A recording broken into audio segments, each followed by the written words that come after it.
Indian rupee का जो symbol है, हाँ। आज इंडियन रूपी का सिंबल है ये जो पहले रुपीस लिखा था आपको ध्यान हो? हाँ, फिर उसके बाद ये फिर ये लिखता है। हाँ। इसको जिसने बनाया है, जो आज पूरे भारत के सभी नोटों में है, उसको बनाने वाला क्या नाम है? डी उदय कुमार। डी उदय कुमार उस समय पे मुंबई में पीएचडी कर रहे थे। जब एक इंडियन गवर्नमेंट का प्रोजेक्ट आया कि हमको इंडियन रूपी का सिंबल बनाना है, तो वो ओपन था, ओपन फॉर ऑल। कोई भी स्टूडेंट और कोई डिजाइनर इसको डिजाइन करके सबमिट कर सकता है। सिलेक्शन प्रोसीजर होगा, जिसका सेलेक्ट किया जाएगा ज्यूरी बाय, तो वो इंडियन गवर्नमेंट उसको यूज करेगी। इन्होंने भी डाला। बट हाँ, ये है कि आप इंडियन रूपी का सिंबल मतलब सिर्फ ये लिख दिया ये, तो भाई डिजाइन यहाँ खत्म नहीं होता है, डिजाइन यहाँ से शुरू होता है कि आपने कुछ तो बना दिया, बहुत अच्छा दिख रहा है। इसका मीनिंग क्या है? इससे नहीं होता, वो कितना अच्छा दिख रहा है उसमें नहीं जाते। देखो क्या कितना अच्छा दिख रहा है ना, वो एक परसेप्शन है, देखने का नजरिया। जैसे लोटा है, वो लोटा कौन सा वो वाला आता है जो अपना हम जल जिससे देते हैं, ठीक है? पहले बाहर उसी को लोग लेके लेटरिन जाओ, ठीक है? तो लेटरिन में बैठा है बंदा, ठीक है? हमारे डिजाइनर ने बताया कि आप लोग में से कोई जानता है ये लोटा ला के रख दिया? बोला आप में से कोई बता सकता है या कोई कहीं पे पढ़ा हो ये लोटे का डिजाइन किसने किया? बोले नहीं, वो तो लोटा तब से बना होगा जब कोई डिजाइनर नाम का वर्ड नहीं था, सोसाइटी में कोई डिजाइनर एग्जिस्ट नहीं करता था। बट आपको क्या मालूम है कितना इंटेलिजेंट डिजाइन है वो? बोले कैसे? तो उन्होंने बताया कि आप मान लो शौच के लिए गए, ठीक है? किसी कारण उस लोटा ढह गया, मतलब गिर गया, तो वो लोटा ऐसे डिजाइन किया गया है उसमें पानी कभी पूरा गिरेगा, पूरा खत्म नहीं होगा, अब बचेगा थोड़ा सा। हेलो, हाँ हाँ, बोलना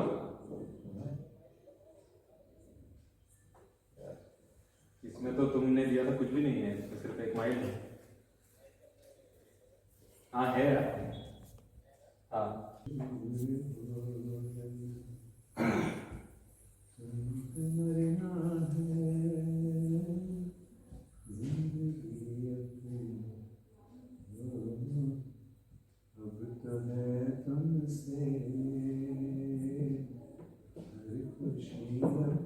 क्या है?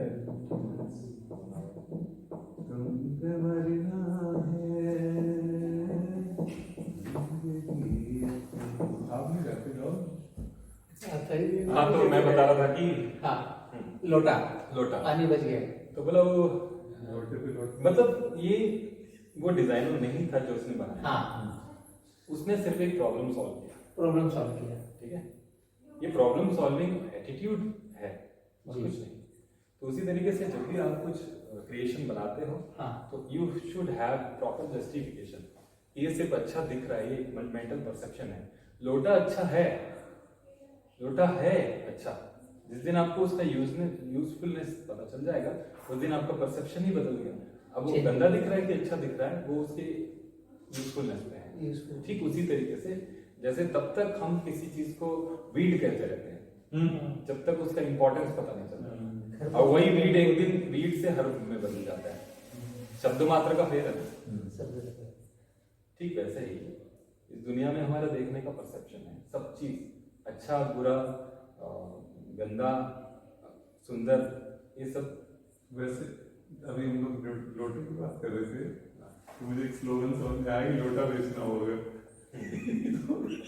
तो मार्केटिंग पॉइंट मैं तो एक बात बताओ, लोटे पर लोटो। मोदी जी लोटे पर लोटो। तो अच्छा एक बात,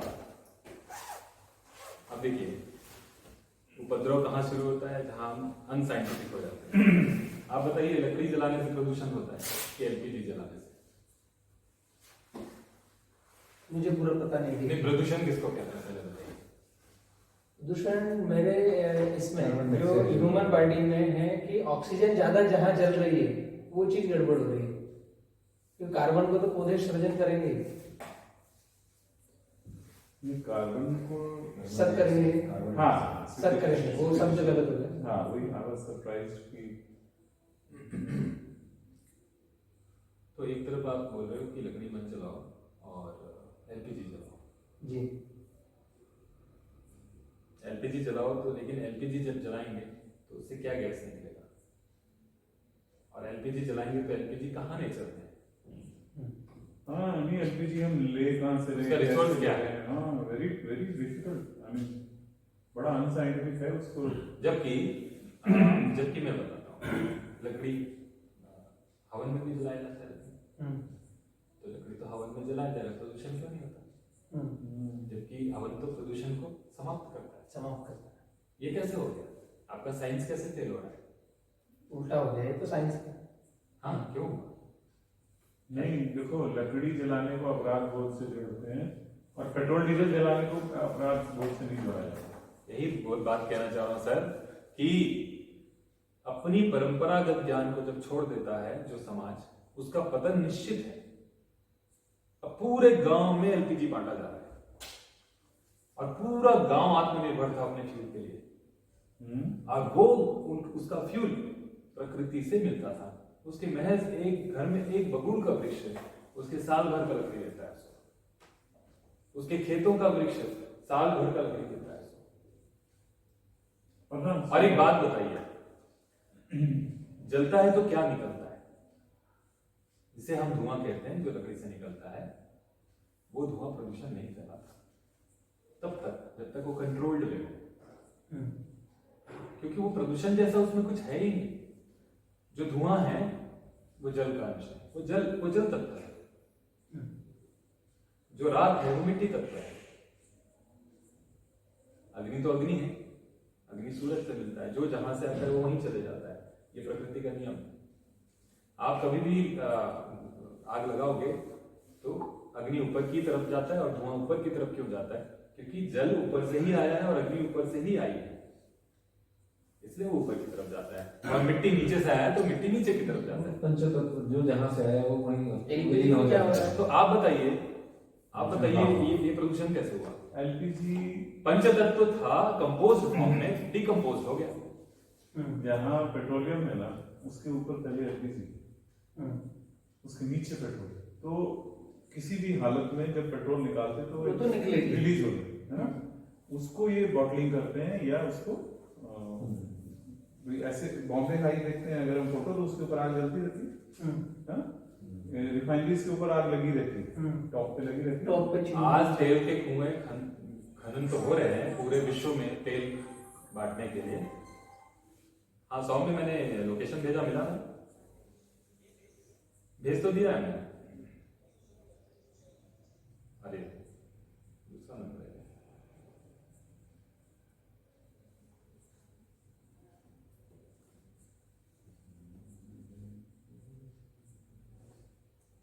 लकड़ी भी पहले ऐसा काटने की कोई इजाजत नहीं थी इंसान को। जो अपने आप जो लकड़ी गिर जाती है पेड़ों से, सूख के भी तो पर्याप्त है, उतना उसको बस बिनना होता है। उसको काटने की परमिशन नहीं दी गई है हमारे। लोग जंगल जाते हैं, पूरे गांव के लिए लकड़ी मिलता है, हाँ। पूरा बिनने लगे तो पूरा गांव, क्योंकि पेड़ों की इतनी अधिकता थी कि साल भर वो उतनी लकड़ी तो जमीन पे वैसे भी गिरती रहती थी। उगते रहते हैं ना, टहनियां नई पुरानी है, उगती रहती, तो उतनी लकड़ी चुनने की जरूरत है। मानते नहीं ना, अपने आप सब नियम उल्टे पुल्टे करते। ग्वालियर एरिया में जितने चरवाहे, जितने किसान घर से निकलते हैं, खेत जाते हैं, सब कंधे पे बुलाते हैं। देखिए, एक डिजाइनर था, उसने हमें पढ़ाया, मतलब YouTube में ये वीडियो शायद मौजूद था उस समय पे। तो हम लोग पढ़ते थे तो सारे डिजाइनर लोग को खोज के पढ़ते रहते थे। तो उसमें एक डिजाइनर था जिसने बताया कि किसी प्रॉब्लम का सॉल्यूशन अपने आप में एक प्रॉब्लम है। शायद मेरी बात को लोग नहीं समझ पाएंगे। किसी प्रॉब्लम का सॉल्यूशन अपने आप में एक new set of problem create हो सकता है, वो नहीं होता ही है। जैसे एक उदाहरण देता हूँ, हम पैदल चलते थे।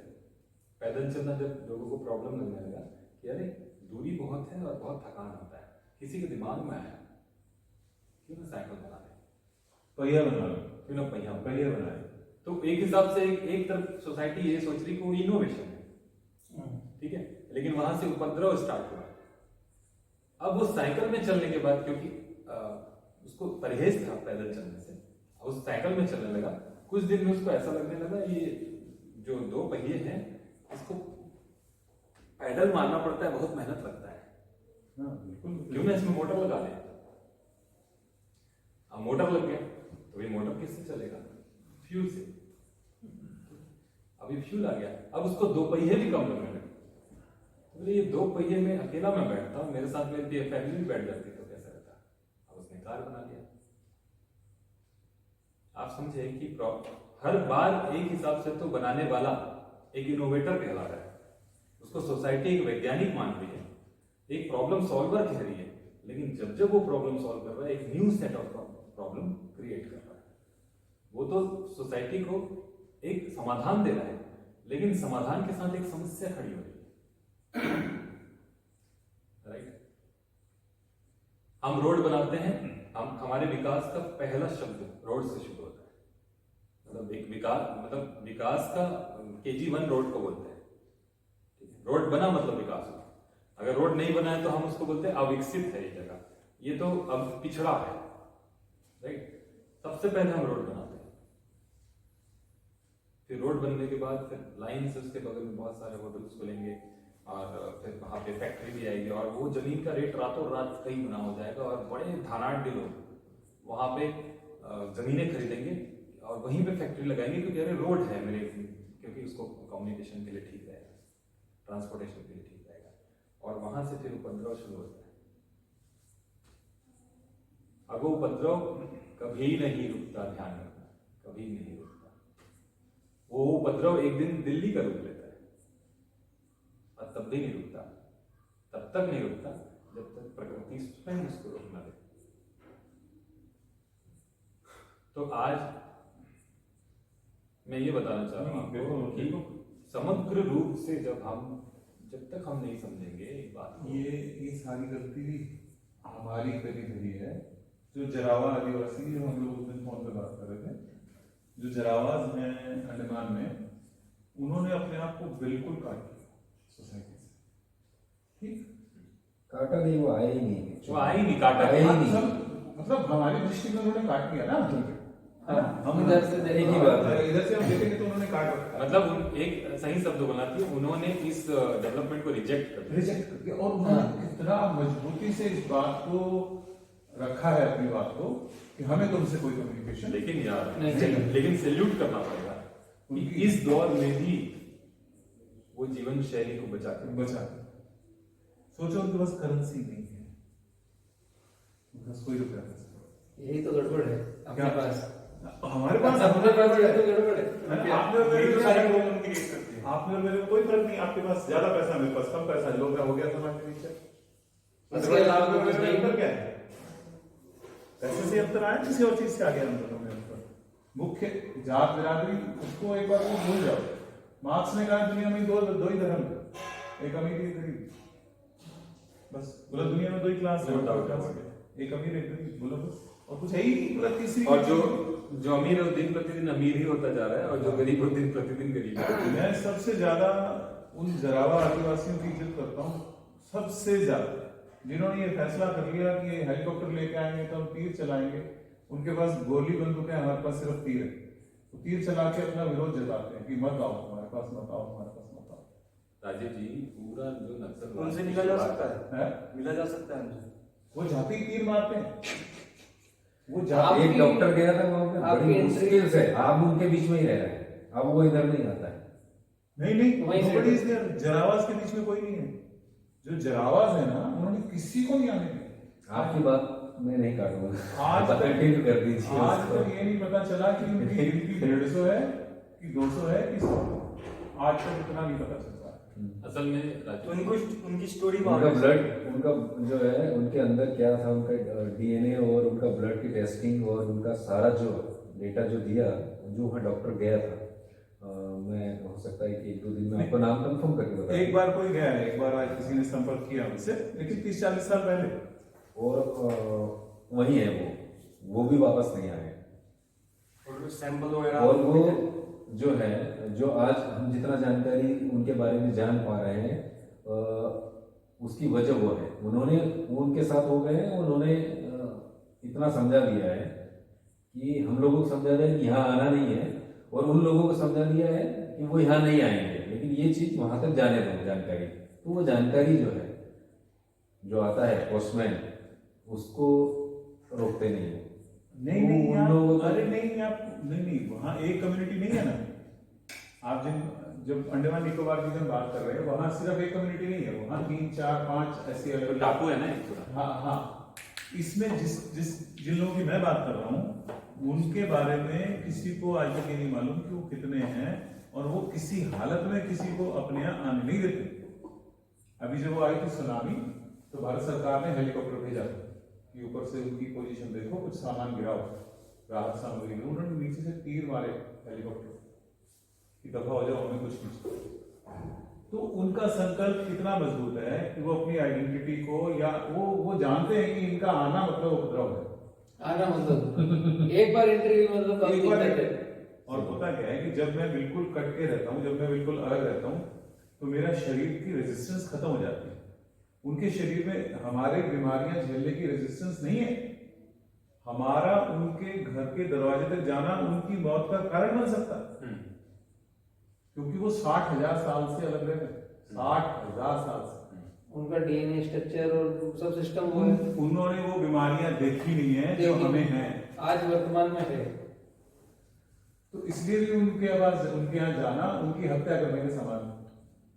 भारत सरकार ने बैन लगा दिया, नहीं जा सकते, कोई नहीं जा सकता। अभी वो जो अमेरिकन जा रहा था ना, क्या नाम था वो जो मरा है, उसको मार दिया उन्होंने, तीर मार दिया। वो तो काफी साल की घटना है। 2 साल हुए 2-3 साल हुए। उसकी बॉडी मिल गई थी बाद में, शायद 8-10 दिन के बाद बॉडी मिली किनारे पे। लेके आए नहीं लेके आए मालूम नहीं। 3 बार उनको कोशिश कर चुका था उनसे संपर्क करने की, जाना मना है, लेकिन वो पैसा वैसा दे के मछुआरों को बोट लेके जाता है। वो बाइबल लेके आया था अमेरिका से, और वो बोला, उसने सोचा कि मैं इनको क्रिश्चियन बना के और इनका उद्धार करूंगा, इनको मतलब मुख्य धारा में लाऊंगा। और उन्होंने उसका उधर से तीर मार के उद्धार कर दिया। और मुझे लगता है कि नहीं, लेकिन वाकई में उद्धार किया। वाकई क्यों, मतलब साले तो पूरा जो बीमारी अमेरिका लेके को, चल रहा था कि मैं किसी को उद्धार करूं। पूरे अमेरिका को पहले वो बाइबल पढ़ा लेता, और उसके बाद इधर का रुक करता है ना। अभी वो बस्तर दंडकारण्य में लोग बाइबल लेके घूम रहे हैं। उनका सोचना ऐसा है कि बस्तर के आदिवासी भटके हुए हैं। देखिए सोच कितनी, मतलब कितनी तुच्छ महीन सोच है। मैं कल वही, मैं इस बात को बार बार बोला मैंने, और एक बार आपके सामने भी जोर से बोलना चाहता हूँ कि इस पूरी शिक्षा पद्धति में 30 साल मेरा लिया, और इन 30 सालों में जो चीज मैं IIT के प्रोफेसर भी मुझे नहीं सिखा पाए, वो मैंने वनवासियों से सीखा है। मात्र 3 साल में, 1 0 का सबसे बड़ी बात, मात्र 3 सालों में। और हम ये समझते हैं कि वो अनपढ़ है। हम लोग पोजेस करते हैं और पोजेशन के खिलाफ बोलते हैं। हम लोग संग्रह करते हैं और संग्रह के खिलाफ बात करते हैं। उनके पास कोई संग्रह है? आप इसी इलाके में पैदा हुए हैं, बहुत से आदिवासी आपने देखे होंगे। हम लोग उस इलाके से हैं जहाँ आदिवासी नहीं है। ठीक, आप भी यहाँ से हो, आप भी यहाँ से। आप बताओ, पोजेस हम करते हैं और पोजेशन के खिलाफ बोलते हैं, और वो पोजेस नहीं करते और पोजेशन के बारे में कुछ नहीं होता। कुछ गड़बड़ी नहीं है। नहीं, इन्होंने, राजीव जी ने बहुत दिन बात की थी, हम लोग बात कर रहे थे। इन्होंने बोला कि एक मध्य प्रदेश में एक साइंटिस्ट है ना, सोशल साइंटिस्ट है वो, और वो पिछले कई सालों व कई वर्षों से आदिवासियों के बीच में रिसर्च कर रहे थे। वो फाइंड आउट कर रहे थे किस बारे में उनका रिसर्च था। हाँ, मतलब भाषा के बारे में। तो उन्होंने पाया कि आदिवासियों का जो जार्गन है, मतलब जो शब्द कोश है, बहुत सीमित है। मैक्सिमम 20,000, अधिक से अधिक 20,000 शब्द होंगे, है ना। तो बहुत परिष्कृत भाषा नहीं है वो, एक्चुअली भाषा वो लोकल भाषा है। जितनी उनको आवश्यकता है, जितने में वो समझ जाते हैं उतने हैं। बाद में उसने निष्कर्ष निकाला, सारा फसाद, सारा उपद्रव ही वहां से शुरू होता है जहां हम बहुत बोलना सीख जाते हैं। देखो, हम बोलने को डिलीवर करने के बराबर मानते हैं। मतलब हमने बोल दिया यानी हो गया, हमने बोल दिया मतलब हो गया बात, सच में। और वो तभी मानते हैं जब कर दिया उन्होंने। वो मानव विज्ञानी ये समझा रहा है, बात वीडियो में है मेरे पास। वो कह रहा है आप आदिवासियों से खूब बातें करो, आपको हाँ या ना में जवाब देंगे, बस ज्यादा नहीं करते, ज्यादा बोलते। आप क्या वो बहुत बातूनी होते ना हैं? कतई नहीं, एकदम सुनते रहेंगे चुपचाप। आप कितने घंटे को बात करें, और मेरे आपको जैसा लगेगा यार इसको मालूम ही नहीं कुछ। इसको मालूम नहीं है, यार ये बहुत अकड़ुआ साला मैं बात करूंगी जो और नहीं होता। मैं भी समझा ना आपने देख सू देख सू बस मतलब 1 घंटे के बाद आपको पता चलता है आप कितने बड़े पीलू।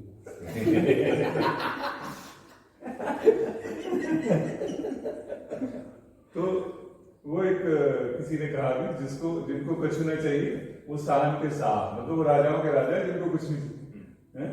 नहीं देखो, ये प्रकृति ने सबको राजा ही पैदा किया ना, किसको फकीर पैदा किया? ये तो आने के बाद वो खुद को फकीर मान लेता है, वो बात अलग है। नौकर वो खुद को समझ लेता है, बात अलग है। राजा तो सब। मैं जब 10 साल का था, मैंने हमारे कोर्स बुक में एक कहानी थी टोटो, उसमें अंडमान निकोबार के एक बच्चे के बारे में कहानी थी। आने दे बलराम को, बलराम मैं ले आना पानी आप लोग दिए सबके ले लें। मीठा है क्या कुछ? ये बात सुनती थी नहीं जा रहा। मैं भी बोल गया खाना खाने के बाद थोड़ा मैं कुछ नहीं रहता तो फूड खाता हूँ। मेरे को बहुत पसंद है। आदिवासियों के बीच जाना है। अरे तुम मत मतलब अरे भाई ये ठीक पड़ रहा है। अगर ये लड़का नहीं कर पाया ना तो बेकार है। इसका इस उम्र में हम लोगों की संगति में बैठना बेकार है अगर ये नहीं समझ पाया। राजनीति की बात है, मतलब देखिए सारी बातें ठीक है, लेकिन मैं बताऊँ ये भी नहीं बोल रहा हूँ तो फिर कीमत यही बोल रहा हूँ कि जब ये करेगा ना, शुरू करेगा ना, वो जब इसके जुनून सवार होगा ना, इसके माँ बाप को बड़ा तकलीफ है। अरे होने तो नहीं हेलो वो एक बार रुकते हैं, दूसरी बार अगर वो उनको यहाँ आने के लिए भी मैं बताता हूँ, सबको आने तो जब बताऊंगा।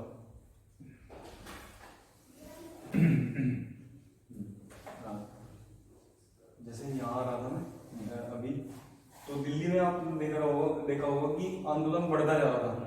किसानों ने अल्टीमेट दे दिया, हमारे सारे बॉर्डर बंद थे दिल्ली आने के लिए। तो मेरी 1100 किलोमीटर की जर्नी थी, जिसमें मुझे 100 किलोमीटर चलने के लिए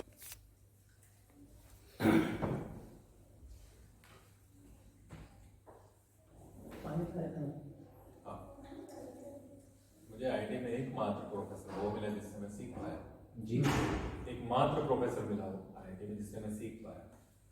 बाकी सब लोग तो वहाँ मक्खी मारने का पैसा है। तो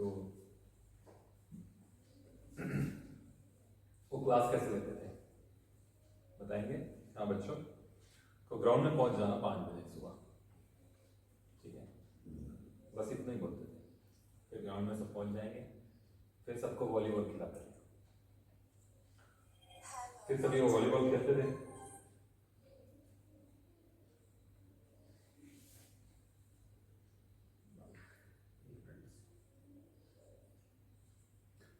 हाँ बाबूजी प्रणाम।